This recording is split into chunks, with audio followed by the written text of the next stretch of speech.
Thanks for tuning into the Juras-Sick Park-Cast, the Jurassic Park podcast where guests chat with me about Michael Crichton's 1990 novel Jurassic Park, and also not that too. A big shout out to Christoph Oakes of Snail. A big thank you to him for letting me use his band's music to score this podcast. You can find his music on Spotify and Bandcamp. Today's intro is from the song Buzzsaw Party Boy from Snail's second album, Charlemagne, and the outro is Sleepyhead from Snail's debut album, Snail. Please hear out this clip from episode 71, Isla Nublar, where I continue my comparative review of the film Jurassic Park scene by scene and identifying which elements the script has borrowed from the novel. Here is the excerpt. In a script review, this week's text is Isla Nublar, which is scene 6 of Steven Spielberg's 1993 blockbuster Jurassic Park. Let's continue our efforts to review each scene and identify all the elements from the novel that were adapted into them. So beginning with a reading of the transcript from what we get in the film. A cheery tune plays as an InGen helicopter is seen flying to the island. Hammond, Gennaro, Sattler, and Grant sit in the back with a new arrival, Ian Malcolm, a seemingly laid-back mathematician/chaotician. Ian Malcolm says, so, you two, dig up dinosaurs? We try to. Malcolm laughs heartily, grinning and chewing a piece of gum.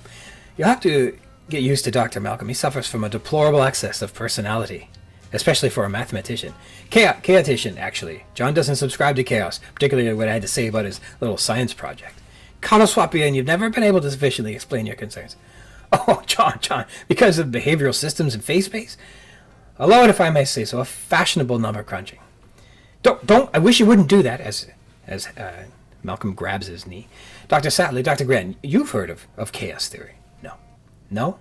Nonlinear equations, strange attraction. Dr. Sattler, I refuse to believe you're unfamiliar with the concept of attraction. And she turns away smiling. I bring the scientists, you bring the rock star. And Donald Gennaro's taken aback a little bit. There it is. And the music becomes lively and adventurous, and the camera shows the helicopter flying towards the subtropical island. And the helicopter begins to land. Bad wind shears. We have to drop pretty fast, so hold on, because it can get a little bumpy. And the helicopter jolts up and down for a minute. Yahoo! He laughs. And the passengers buckle up, Gennaro with shaky fingers, and Malcolm smooth and quick. Grant ends up grabbing two female pieces, which aren't meant to click together. That's foreshadowing for everyone watching. John Hammond, Dr. Grant, you need that piece over here, and that piece, look, we'll have it landed by the time you get it right. Come on! And just as Grant settles for tying the two pieces together as a makeshift seatbelt, he gives Sattler a smirk, then braces himself for the landing, and Malcolm grins, still chewing gum. The helicopter continues to descend, soon coming to a stop on the helipad waiting below. John Hammond is the first to exit the helicopter, smiling proudly at his creation. As the others disembark, two jeeps pull up, waiting to take them to their destination, and soon enough they're all in the jeeps and driving off as the helicopter flies back into the sky. In Koeppe's first draft of this scene, we'll check out how it's a little bit different. It begins in the open sea at daytime, and it's a helicopter that has InGen construction emblazoned on the side and skims low over the shimmering Pacific. Further, Grant, Ellie, Gennaro, and Malcolm are huddled in the back of the chopper, and Hammond is in the front with the pilot. There are two other passengers as well. Donald Gennaro, the lawyer from the Amber Mine, now dressed in safari clothes, everything straight from the Banana Republic. The other, Dr. Ian Malcolm, 40-ish, dressed in all black, with his snakeskin boots and sunglasses. Malcolm, who finds it hard to take his eyes off Ellie, leans over and shouts over the engine, "So you two dig up dinosaurs?"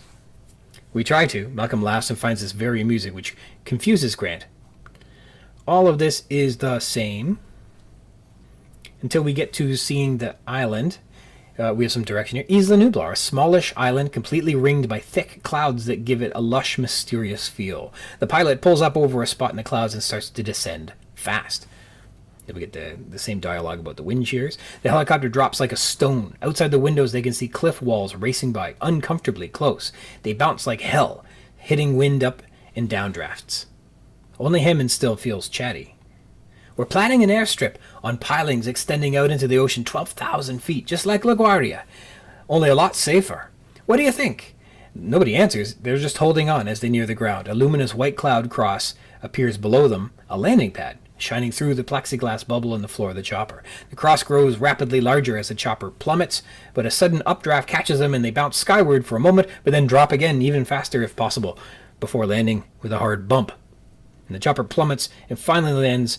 One of the workers opens the door and the group gets out, and Hammond looks out proudly. And that's the end of that. And finally, we'll read what Malia Scotch-Marmo drafted up.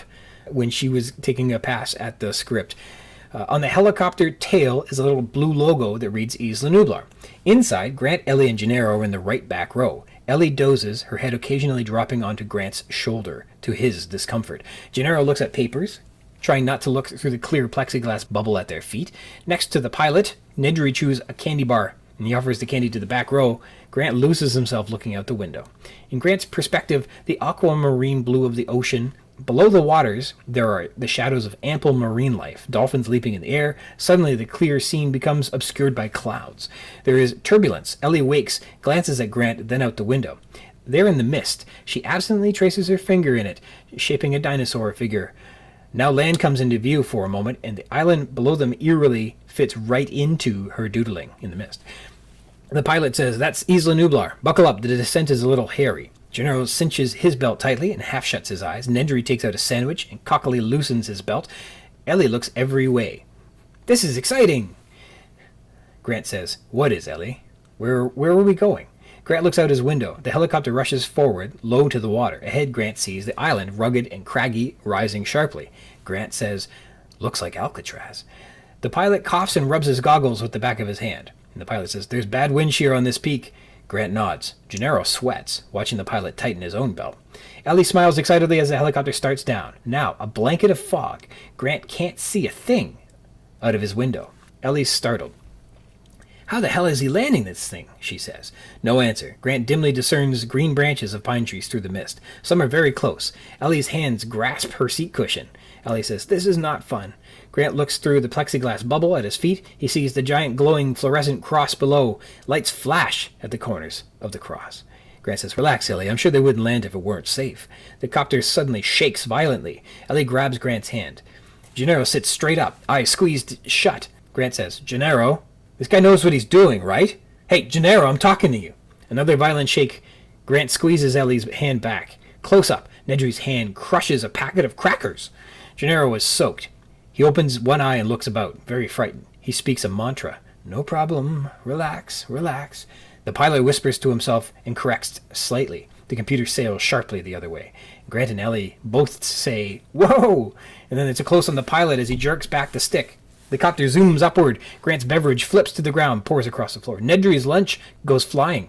His sandwich, candy bar, and cracker crumbs hang suspended in the air. Now it all free falls onto Nedry's lap. Grant and Ellie lean tightly into each other. Ellie says, "I don't like this feeling." The pilot swings his gaze left and right, looking at the pine forest. Trees are close, then far, then close. The helicopter drops rapidly. Ellie and Grant shut their eyes. They brace themselves for the worst. In and out of the mist, the copter descends, tail raised high, nose low. For a moment, it looks like a strange, bug-eyed prehistoric animal bucking in its pen. In a flash, it corrects itself. The copter touches down on a helipad. The sound of the rotors fades and dies. For a second, no one moves. Grant lets out a great sigh of relief. Gennaro mouths a silent prayer. The pilot stretches his fingers. Grant and Ellie self-consciously shake their hands free of each other. Nedry unbuckles and laughs as he brushes off his lap, and he turns. Nedry says, "Just think, Gennaro." And he laughs out. You got to agree it's funny. These two, they dig up dinosaurs. It's wonderful, isn't it?" Nedry pats Grant on the shoulder. "Dr. Bones, you're going to love this place." Nedry bursts out laughing again as he heads out the helicopter door. A smile comes across Gennaro's face. As he smiles, he motions with his hands. He doesn't mean any harm. Grant and Ellie stare at him. And the pilot says, "Come on, folks. Got to get back. There's a storm alert." The rotors turn. Outside, a man reaches the copter. He wears a baseball cap over his red hair, and he's dressed in a phony safari garb. He shakes Gennaro's hand. This is Ed Regis. He's 35, head of public relations, and he throws open the copter door next to Grant. A big, cheerful smile. Regis says, "Hi, I'm Ed Regis. Real big welcome to Isla Nublar." "To Isla Nublar, Dr. Grant, Dr. Sattler. Little tough landing here, I know, but you did it. Come on down, we're so happy to have you now. Now watch your step." Ellie and Grant jump into the world of Jurassic Park. Exterior, lush tropical forest in the morning. Grant takes in the beautiful tropical terrain. This place is the opposite of the Badlands. There is elaborate planting everywhere, huge hairy ferns, exotic spiked flowers, berries of every color, rushing vines.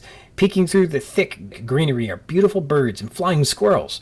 The strange prehistoric world impresses Grant and Ellie. Even Nedry and Gennaro take in the vegetal wonder. Then the sound of men working, grunting from exertion. Ahead, Muldoon directs a group of workmen. Flamethrowers roar and machetes fight back the abundant foliage. As they attack a new area, Regis waves Muldoon over. Muldoon has a pronounced limp as he walks over to join them. Ed Regis says, "This is Robert Muldoon, great African big game hunter, and he's working for us now, doing a bang-up job, too." Muldoon rests his rifle by a tree stump and shakes with Grant and Ellie. Muldoon says, "Ed's a little more BS than PR. Mr. Gennaro, nice to have you back." Gennaro nods warmly as Muldoon limps back to work. Regis leads on, taking Gennaro's arm and talking to him like an old friend. Nedry lumbers in the middle alone. At the rear, Grant and Ellie study everything they see. Grant calls to Regis, but is ignored. "Mr. Regis, what is the nature of this park?" Ellie looks behind and sees cramped ferns spring out to capture the path they just walked on. She nudges Grant, who has seen the same. "Aggressive growth, huh?" "Hammond's trademark." A distinct hooting in the distance, then loud trumpeting. Grant and Ellie stop. Nedry doesn't look up. Regis flashes his salesman's smile. Our animals are greeting you." They passed a crude sign nailed to a tree. "Welcome to Jurassic Park." Grant cringes at the sign. Ellie nudges him to loosen up. Grant says, "I hope this isn't one of those animatronic exhibits in a Jurassic botanical setting." Nedry says, "Nope." Gennaro wipes his brow. They enter a green tunnel of overarching palm that leads to the visitor center, a modern complex in the distance. Ellie notices a large fence hidden in the bush. She nudges Grant.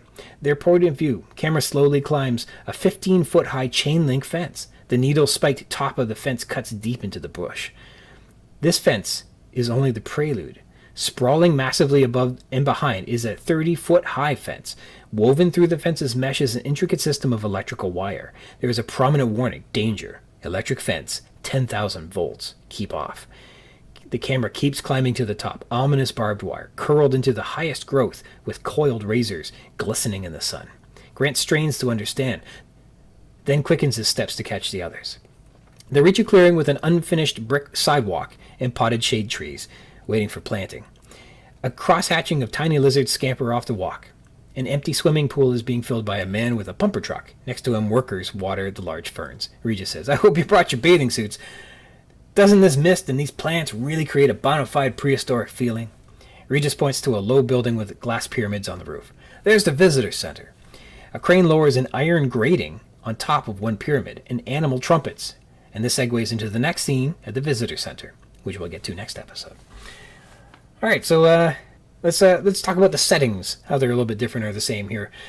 In the transcript, or in the final film, they're in a plane, Grant, Sattler, Malcolm, Gennaro, and Hammond, with Malcolm as the new arrival. In Koeppe's first draft, we're told a helicopter has InGen construction emblazoned on the side, and it skims low over the shimmering Pacific. Well, the film does fly low over the shimmering water, that's for sure. It's about 12 feet of altitude if you watch this thing. The green screen backdrop is more fitting if you were riding in a canoe. They're so low to the water. In fact, I find they're so low in the air it's almost distracting. But I guess that's what's in the script. Next, Grant, Ellie, Gennaro, and Malcolm are huddled in the back of the chopper, and Hammond is in the front with the pilot. I don't believe we get eyes on the pilot in the final film, but that's in the script. And Donald Gennaro is a lawyer from the Amber Mine, now dressed in safari clothes, everything straight from Banana Republic. Now, I don't know if Banana Republic is like a joke. I'm not sure entirely how to read that part. I know it's a real company. I don't know if the clothes, like if that's how we're supposed to read that. But perhaps it's meant to stick out, like he's dressed improperly or for fashion, but not utility. Recall, Gennaro is an Italian name, and they may be working to evoke Italian fashion, like Gucci, Armani, Prada, Versace, Valentino, Dolce & Gabbana. You know what I mean. But Banana Republic? I don't know. Further, they don't answer. They just hold on as they near the ground. A luminous white cloud cross appears below them, a landing pad shining through the plexiglass bubble in the floor of the chopper. In the film, I don't think the helicopter has a plexiglass bubble in the floor, and I'm not sure the helipad is a white cross either. In Malia Scotch-Marmo's draft, we have Ellie, Grant, Gennaro, the pilot, and Nedry, no Hammond, no Malcolm. And in fact, I don't believe Malcolm is in Scotch-Marmo's script. On the helicopter tail is a little blue logo that reads Isla Nublar. There's a clear plexi bubble at their feet, and out the window, Grant enjoys the aquamarine blue of the ocean. Below the waters, there are the shadows of ample marine life, and dolphins leap in the air. Wow, that's pretty amazing. He can see all that from the helicopter. Suddenly, the clear scene becomes obscured by clouds. And there's turbulence. Ellie wakes, glances at Grant, and then out the window there's mist, and she absently traces her finger in it, shaping a dinosaur figure. And then I think this is pretty neat imagery. As the island comes into view, it fills in that dinosaur doodle that she put in. That's cool. Grant looks out the window. The helicopter rushes forward, low to the water. Ahead, Grant sees the island rugged and craggy rising sharply. And he says, "It looks like Alcatraz." And then the pilot says there's bad wind shear on this peak, and Ellie smiles excitedly as the helicopter starts down, and then a blanket of fog, and Grant can't see a thing out his window, and Ellie's startled. How the hell is he landing this thing? There's no answer. And then they have a very dramatic descent to the bottom. And, that ties into the novel actually pretty well. In the novel, the helicopter is branded as InGen Construction, and it's a big-bellied Sikorsky with a blue stripe on the side with the words InGen Construction. That was the name of the construction company building a new resort on one of the offshore islands, we're told on page 2. In the film, as reported by Jurassic Wiki, the helicopter is an Augusta A109. Sikorsky appears to be a much bigger, longer helicopter. It could carry more passengers more comfortably, and it doesn't appear to have a plexiglass bubble, nor does the Augusta they fly in the movie. The chopper is labeled InGen, but it is not InGen Construction. As for a plexiglass bubble, these, I guess, appear in much smaller helicopters where the front end is just a bubble and you can kind of look out in all directions except for behind you. Nonetheless, in the novel, they do pick up a new passenger at the airport, Dennis Nedry, who is slovenly eating a candy bar, we're told on page 76. Quote, "There was a sticky chocolate on his fingers and flecks of aluminum foil on his shirt, and he hadn't offered to shake hands," we're told. So yes, Nedry is characterized as a slob you don't really want to meet. So the cast in the novel sitting in the chopper is Gennaro, Hammond, Malcolm, Nedry, Sattler, and Grant, and a pilot, too. This is the group of consultants Gennaro set forth to investigate the island. There are more than one helicopter in the novel. Some say InGen Construction, but not the chartered flight that takes them from San Jose. Presumably, the private InGen Construction chopper could be summoned whenever Jurassic Park would like it, like calling a driver employed by the company, rather than waiting for a particular emergency vehicle to arrive. But they don't do that when they need one. Gennaro's clothing is described as Banana Republic Safari outfit, and I think Gennaro is meant to be viewed as fashionable, but this isn't really from the novel. I don't know. He's not dressed like this in the novel. Quote, "Gennaro's secretary bustled in with a new suitcase. It still had the sales tags on it. She said severely, 'When you forget to pack, it makes me think you don't really want to go on this trip.' I did the best I could on short notice," his secretary said. "They're running shoes your size, and khaki shorts and shirts, and a shaving kit, a pair of jeans, and a sweatshirt if it gets cold. You have to leave now to make this flight," we're told on page 58. So Gennaro is in all new clothes, and that's authentic to the novel. I don't think it's meant to stick out unusually, though, as it might in this script. The helipad on Isla Nublar is described in its first appearance, through the fog, as a giant glowing fluorescent cross beneath the plexi bubble at Grant's feet. There were flashing lights at the corners of the cross, and the pilot corrected slightly and touched down on a helipad. The sound of the rotors faded and died on page 78. As for the island being described as craggy, rugged, and like Alcatraz, that is in the novel too. Quote, "Isla Nublar, Hammond explained, was not a true island, rather was a seamount, a volcanic upthrusting of rock from the ocean floor. Its volcanic origins can be seen all over the island," Hammond said. "There are steam vents in many places, and the ground is often hot underfoot.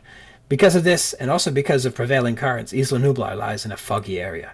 The helicopter rushed forward, low to the water. Ahead, Grant saw an island rugged and craggy, rising sharply from the ocean. "Christ, looks like Alcatraz," Malcolm said on page 77. Of course, in the script, when they say this, there is no Malcolm, so Grant has to say it. Finally, the wind shear.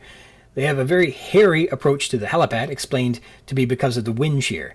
Quote, "We have to come down fast that way," Hammond said. "Because of the wind shear, there is often bad wind shear on this peak, and, well, we're safe," we're told on page 78. Of course, the novel didn't have to come down fast that way because the wind shear on the peak, but rather because Crichton wanted it that way. He wanted their arrival to be dangerous and thrilling. It's all part of setting the tone upon arriving at this mysterious island clouded in secrecy. They also talk about dinosaurs in the transcript from the film. Ian Malcolm says, "So you two dig up dinosaurs?"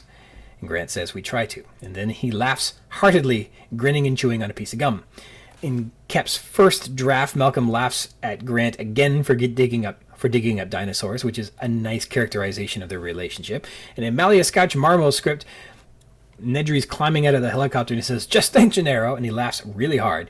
"You gotta agree, it's funny. These two dig up dinosaurs. It's wonderful, isn't it?" Nedry pats Grant on the shoulder. "Dr. Bones, you're gonna love this place." And Nedry bursts out laughing again as he heads out of the helicopter door. And a smile comes across Gennaro's face. As he smiles, he motions with his hands that Nedry didn't mean any harm by this joke or laughing, but he's obviously laughing at them. He meant some malice. In Koeppe's Jurassic Park, Malcolm chuckles or cackles or whatever Jeff Goldblum does with his mouth in this scene.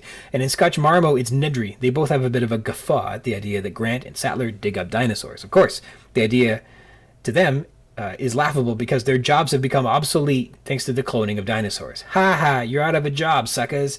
That's the joke. And in this novel, but not delivered by Malcolm, who is the Cheshire Cat or the grotesque Dennis Nedry, this is actually performed by Hammond. Hammond turned to Gennaro, quote, "You know, of course, what Dr. Grant and Dr. Sattler do. They're paleontologists. They dig up dinosaurs." And then he began to laugh as if he found the idea very funny. We're told on page 63 and 4. It's unprovoked that Hammond brings this up, and Gennaro does not join in the laughter. And this is directly as Grant and Sattler join Hammond on his Grumman jet in Chateau, Montana. So rather than it being Malcolm and Nedry who laugh at their jobs being obsolete, it's rather Hammond who individually believes that it is funny, that he himself has made their jobs obsolete because he's such a visionary. I've likened this to the CEO of Walmart inviting a pair of cashiers onto his private jet to visit his private island, where he'll show them that he has invented automated checkout machines and laughs at them. Just another horrifyingly apathetic sign of Hammond's psychopathy. All right, introducing Malcolm. That happens in this scene here. We are told he suffers from a deplorable excess of personality, especially for a mathematician. And Hammond says to Gennaro, "I bring the scientists, you bring the rock star." And Gennaro is a little affronted by that. In Koeppe's earlier draft of that, the stage directions say that Hammond snorts, not even bothering to cover his contempt for Malcolm. So Hammond and Malcolm do not get along. That is clear. In the novel, beginning with Malcolm's description, he's 40-ish, dressed all in black with snakeskin boots and sunglasses. That description isn't quite what's in the novel. In the novel, Malcolm is a, quote, tall, thin, balding man of 35, dressed entirely in black. Black shirt, black trousers, black socks, black sneakers. Sneakers. And he's bald. In the novel, the, quote, excess of personality and, quote, behaving like a rock star isn't necessarily specific of Ian Malcolm, but rather of a, quote, new age of mathematicians as a group. And it's not Hammond characterizing Malcolm, but rather what Grant's heard through the grapevine. Quote, "Certainly Grant recognized his name. Ian Malcolm was one of the most famous of the new generation of mathematicians who were openly interested in how the real world works. These scholars broke with the cloistered tradition of mathematics in several important ways. For one thing, they used computers constantly, a practice traditional mathematicians frowned on. For another, they worked almost exclusively with nonlinear equations in the emerging field called chaos theory. For a third, they appeared to care that their mathematics describes something that actually existed in the real world. And finally, as if to emphasize their emergence from academia into the world, they dressed and spoke with what one senior mathematician called a, quote, deplorable excess of personality.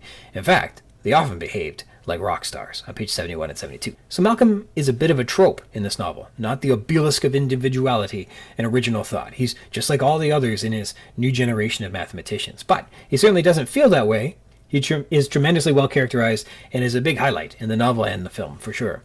Unless you're Scotch-Marmo, who omits having him in the story at all. Oops.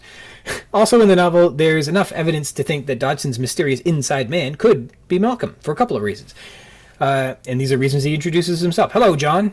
"Yes, I'm afraid your old nemesis is here," said Malcolm. He's dressed entirely in black shirt, black trousers, black socks, black sneakers. He's provocative and arrogant, as evidenced in this conversation with Sattler, where he introduces himself and says, "You're extremely pretty, Dr. Sattler. I could look at your legs all day." And of course, he carries a briefcase from which he provides everyone a copy of his report on Jurassic Park and why it will never work. And we know that Dodson's inside man was just handed a briefcase with $750,000 in the immediately preceding chapter.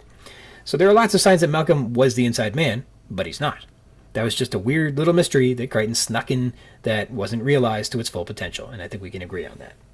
Chaos theory. So in the transcript, in the film, we get Malcolm specifying that he is a chaotician and John doesn't subscribe to chaos, particularly what I had to say about his little science project.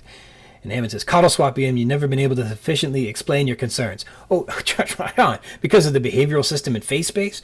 A load of it, if I may say so, fashionable number crunching. Malcolm grabs Hammond's knee, and they have a little thing there, and then Malcolm says, "Dr. Sattler, Dr. Grant, you've heard of chaos theory." "No? No? Nonlinear equations, strange attractors? Dr. Sattler, I refuse to believe that you aren't familiar with the concept of attraction." And this is similar to Koeppe's draft, earlier one, where Malcolm says, "I certainly have, very clearly, because the behavior of system in fate." So Hammond says, "You've never been able to clearly demonstrate your concerns." And he goes, "I certainly have, very clearly, because of the behavior of system in phase space." And then he also mentions nonlinear equations, and here he says strange attractions, not attractors. So that's a little different. Here Koeppe calls this element of chaos theory strange attractions, when it is specifically a mathematical term about strange attractors, which he corrects in the final draft. In the novel, going over some of the details of chaos theory and why Malcolm's consultancy paper believed that Jurassic Park was bound to fail, is Donald Gennaro. Gennaro, recall, is leading the investigation And he asks most of the questions in this novel, trying to understand how it all works. Gennaro says, your paper concludes that Hammond's island is bound to fail. Correct. To be more precise, because of the behavior of the system in phase space. Gennaro tossed the paper aside and said, can you explain this in English? Surely, Malcolm said. Let's see, where do we have to start? You know what a nonlinear equation is? No. Strange attractors? No. On page 73. But then Malcolm doesn't begin flirting really hard with Gennaro in the novel. And Gennaro doesn't blush, though he might have. Hammond's contention that Malcolm's work is nothing but fashionable number crunching begs the question, why was Malcolm consulted at all? Well, in the novel, it was Hammond who invites this headache in the first place. Gianardo tells Gennaro later in the novel, quote, chaos theory describes nonlinear systems. It's now become a very broad theory that's been used to study everything from the stock market to heart rhythms. A very fashionable theory. Crichton's emphasis. He called it fashionable. Very trendy to apply to any complex system where there might be unpredictability, okay? Okay, said Gennaro. Ian Malcolm is a mathematician specializing in chaos theory. Quite amusing and personable, but basically what he does, besides wear black, is use computers to model the behavior of complex systems. And John Hammond loves the latest scientific fad, so he asked Malcolm to model the system at Jurassic Park, which Malcolm did. We're told on page 245. So that's where that comes from. The flirting with Dr. Sattler. In the transcript, Ian Malcolm, he's flirting right with her. Dr. Sattler, I refuse to believe that you aren't familiar with the concept of attraction. And Sattler turns away. And in the first draft that Koeppe did, Grant rolls his eyes as Malcolm gives her an oily grin, but Ellie smiles, and she enjoys Grant's jealousy. Hammond turns to Gennaro and gives him a dirty look. This flirting is in the novel. I've heard a few people tell me that Malcolm's cavalier rapport upon meeting Sattler is off-putting, and you can decide for yourself. Humid Dallas air drifted through the open door. Ellie said, isn't it a little warm for black? You're extremely pretty, Dr. Sattler, he said. I could look at your legs all day. But no, as a matter of fact, black is an excellent color for heat. If you remember your black body radiation, black is actually best in heat. Efficient radiation. In any case, I wear only two colors, black and gray. Ellie was staring at him, her mouth open. These colors are appropriate for any occasion, Malcolm continued, and they go well together should I mistakenly put on a pair of gray socks with my black trousers. But you don't find it boring to wear only two colors? Not at all. I find it liberating. I believe my life has value, and I don't want to waste it thinking about clothing, Malcolm said. I don't want to think about what I'll be wearing in the morning. Truly, can you imagine anything more boring than fashion? Professional sports, perhaps. Grown men swatting balls, while the rest of the world pays money to applaud. But on the whole, I find fashion even more tedious than sports. Dr. Malcolm, Hammond explained, is a man of strong opinions, we're told on page 72. That's how that is rooted in the novel. And then we have flying to the island. Hammond says, there it is, and the camera shows the helicopter flying towards a subtropical island. And in Koeppe's earliest draft, it says that it's a smallish island, completely ringed by thick clouds that give it a lush, mysterious feel. The pilot pulls up over a spot in the clouds and starts to descend fast. In the novel, they agree. The island is covered in fog and volcanic steam, making it harder to see, which in the film it is not what you get. It's not covered in clouds, it's not cloudy or steamy. In fact, the story goes that there was a terrible hurricane during filming on Hawaii and Jurassic Park, but they captured none of that gray weather or misty, foggy conditions for the film. That said, perhaps you're not allowed to fly a commercial helicopter around sightseeing with a hurricane on the doorstep. I don't know. But nonetheless, Isla Nublar is in Hawaii. It's craggy in a teardrop shape, and it's in perpetual fog, and as they arrive, the fog is, quote, not usually this thick, Hammond says. He sounds worried, and at the north end of the island, the hills were highest, rising more than 2,000 feet above the ocean. The tops of the hills were in fog, but Grant saw rugged cliffs and a crashing ocean below, and the helicopter climbs above the hills. Unfortunately, Hammond said, we have to land on the island. I don't like to do it because it disturbs the animals, and it's sometimes a bit thrilling. On 77. Descending to the helipad is in all these too. John Hammond says that bad wind shears mean they have to drop pretty fast to hold on, because it can get a little bumpy. Yahoo! He laughs. The passengers buckle up, and we get that fun skit of Grant having trouble with the seatbelts. In Koeppe's draft, we're told it's bad wind shears. We have to drop pretty fast, so hold on. This can be a little thrilling. The helicopter drops like a stone outside the windows. They can see the cliff walls racing uncomfortably close. And then Hammond tells us that he's planning an airstrip on pilings that extend out into the ocean 12,000 feet. Wow. He says that it would be like LaGuardia, only a lot safer. And in Scotch-Marmo's draft, we just hear, that's Isla Nublar. Buckle up. The descent is a little hairy. Now, this is true in the novel, not the airstrip part, but in the novel, descending is very thrilling. Our first true thrilling moments of tension and excitement that Crichton can deliver is in this moment. It's exceptional in the novel. The character's fears, discomfort, and thrill show us that Crichton has incredible moments in store for us in Jurassic Park. The comment that this is, quote, a little hairy in Marmo's draft is perhaps taken from a line when the control room is docking the A and B, where it says, quote, it's a little hairy to get the ship in when the seas are rough on 114. But in the novel, Hammond spins the descent onto the island as, quote, thrilling. It's not usually the stick, Hammond said. He sounded worried. As the north end of the island, the hills were highest, rising more than 2,000 feet above the ocean. The tops of the hills were in fog, but Grant saw rugged cliffs and crashing ocean below. The helicopter climbed above the hills. Fortunately, Hammond said, we have to land on the island. I don't like to do it, but because it disturbs the animals. Sometimes it's a bit thrilling. Hammond's voice cuts off as the pilot said, starting our descent now. Hang on, folks. The helicopter started down, and immediately they were blanketed in fog. Grant heard a repetitive electronic beeping through his earphones. He could see nothing at all. Then he began to discern the green branches of pine trees, reaching through the mist on page 77. Some of the branches were close. How the hell is he doing this, Malcolm said, but nobody answered.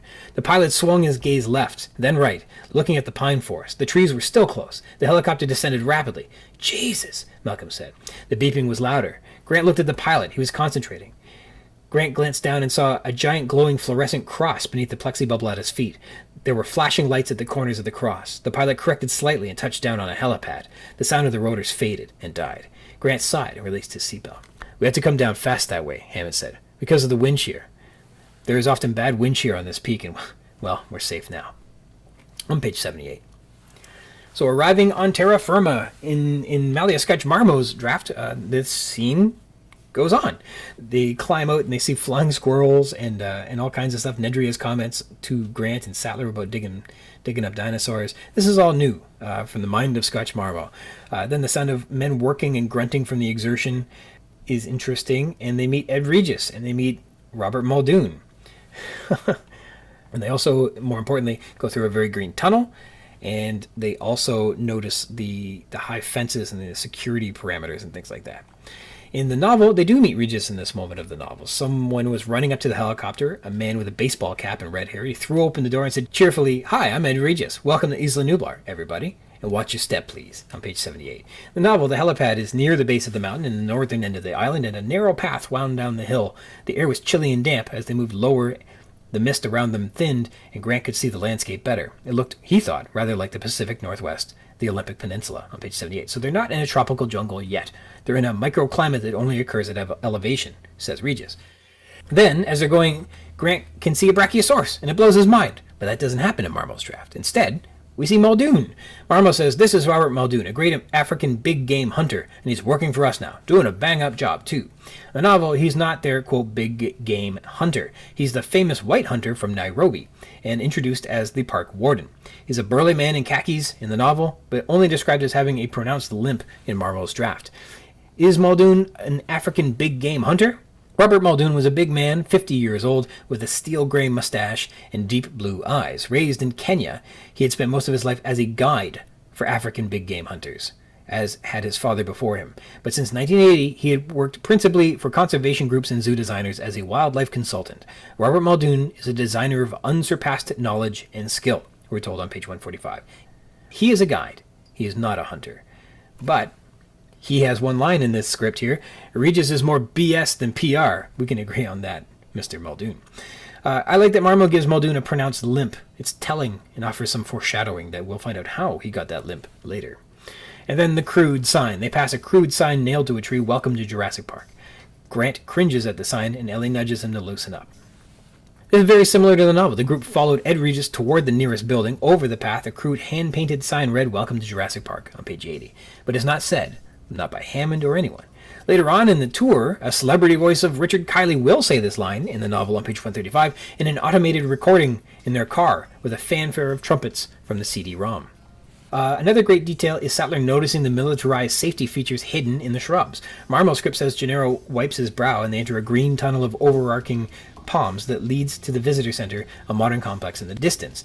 And this is right from the novel. They moved into a green tunnel of overarching palms leading toward the main visitor building. Everywhere, extensive and elaborate planting emphasized the feeling that they were entering a new world, a prehistoric tropical world, and leaving the normal world behind, on page 83. This scene is important when regarding the portal fantasy when exploring the Alice's Adventures in Wonderland motif.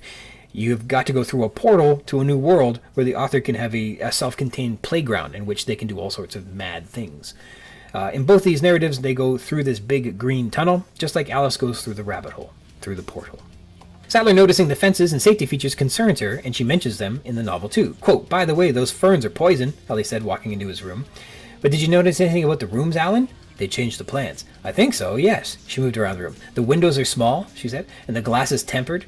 Set in steel frame, the doors are steel clad. They shouldn't be necessary. And did you see the fence when we came in?" Grant nodded. The entire lodge was enclosed within a fence with bars of inch-thick steel. The fence was gracefully landscaped and painted flat black to resemble wrought iron, but no cosmetic effort could disguise the thickness of the metal or its 12-foot height. "I don't think the fence was in the plans either," Ellie said.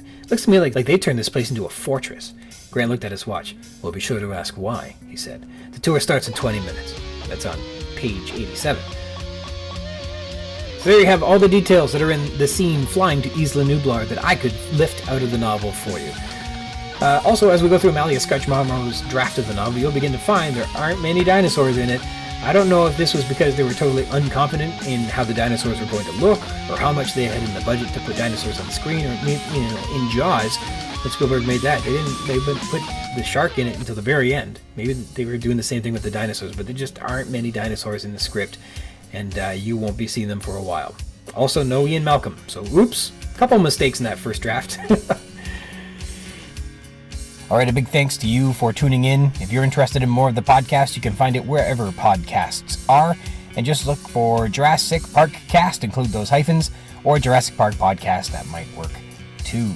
And if you like this video, you can subscribe and receive notifications when a new one is available, because there is a lot more to come. Until next time.